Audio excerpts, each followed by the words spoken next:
मंगले भवने अमंगलहारी द्रवहु सुदशरथ अजिर बिहारी। तब मैं नाही मुवंत आनंदे पुनि पुनि पार्वती पद वंदे। नारी पुरुष शिशु जुआ सयाने नगर लोग सब अति हर्षाने। लगे होनपुर मंगल गाना सजे सवै हाटक घटनाना। भांति अनेक भई जवनारा सूप शास्त्र जस कछु व्यवहारा। सो जवनारी की जाई बखानी बसे भवन जेहि मातु भवानी। सादर बोले सकल बराती विष्णु विरंच देव सब जाति। विविध पाती बैठी जेवनारा लगे परुसन निपुण सुआरा। नारी वृंद सुर जेवत जानी लागे देन गारी मृदुबानी। मंगले भवन अमंगलहारी द्रवहु सुदशरथ अजिर बिहारी। गारी मधुर सुर देहि सुंदर विंग वचन सुनावहि। भोजन करहि सुर अति विलंब विनोद सुन सुचुपावहि। जेवत चुपड़ आनंद सोमुख कोटि कौना परो कहियो। आज वही दीने पान गमने वास जाता को रहो। मंगल भवन मंगलहारी द्रवहु सुदशरथ अजिर बिहारी। बहुरी मुनिन हिमवंत कहूँ लगन सुनाई आय। समय बिलोक विवाह कर पठय देव बुलाय।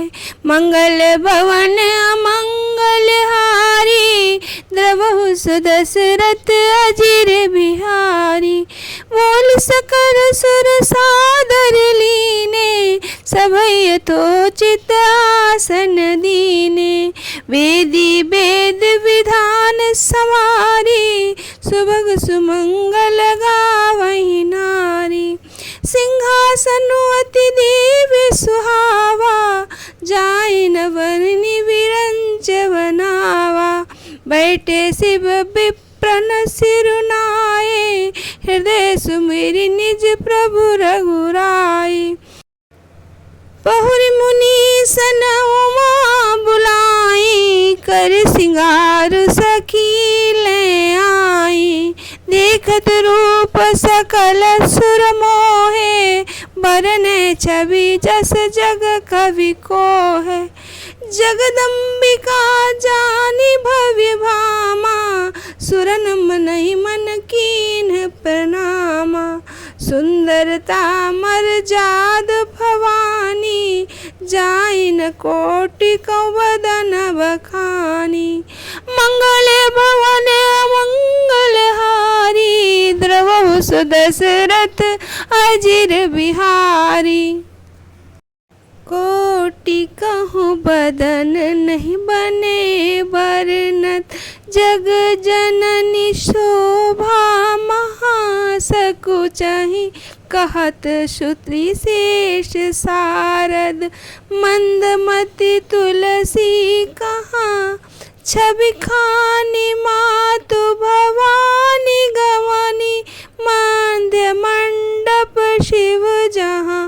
अवलोक सकहि न सकुच पति पद कमल मनु मधुकर तहाँ।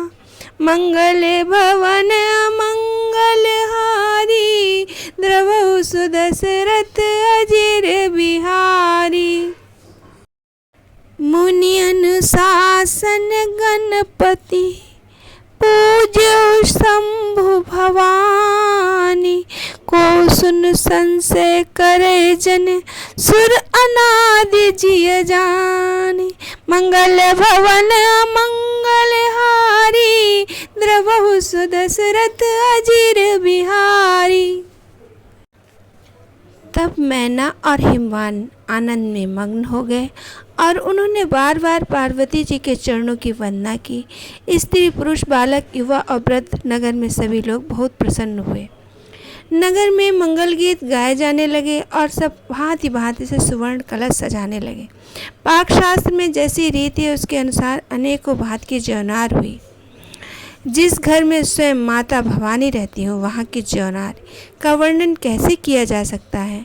हिमाचल ने आनंद पूर्वक सभी बारातियों ब्रह्मा विष्णु महेश सब जाति वाले देवताओं को बुलाकर भोजन कराने वालों की बहुत सारी पंक्तियाँ बैठी। चतुर रसोइये भोजन परोसने लगे। स्त्रियों की मंडलियाँ देवताओं को भोजन करते जान के कोमल वाणी से गालियाँ गाने लगी।